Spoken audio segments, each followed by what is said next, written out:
சீர்சம் பார்த்துட்ருக்கோம். ஒரு இயந்திரத்தின் தற்போதைய மதிப்பு பார்த்தீங்கன்னா 50,000. அதாவது பி கொடுத்துருக்காங்க. இதன் மதிப்பு ஒவ்வொரு ஆண்டும் 10% குறைகிறது. ஆர் கொடுத்துருக்காங்க.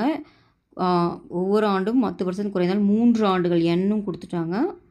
உங்களை என்ன கேட்குறாங்கன்னா ஏ கேட்குறாங்க. ஓகேவா?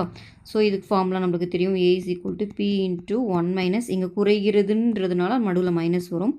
R by 100 to the power N. ஓகேவா? இங்கே பி எவ்வளோ? 50,000.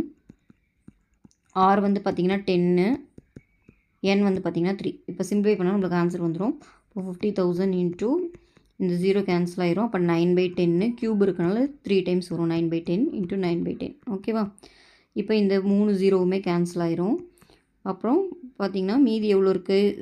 9 இன்ட்டு 9. அப்போது 9 க்யூப் இருக்குது. 9 க்யூபோட வேல்யூ நம்மளுக்கு தெரியும் 729 இன்ட்டு 50. ஓகேவா? இதை மல்டிப்ளை பண்ணால் நம்மளுக்கு ஆன்சர் வந்துடும்.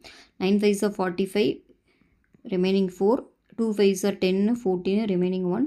7 5s are 35, அப்போ 36. அப்போ ஆன்சர் பார்த்தீங்கன்னா 36,450 தான் இந்த சம்மோட ஆன்சர். ஓகேவா?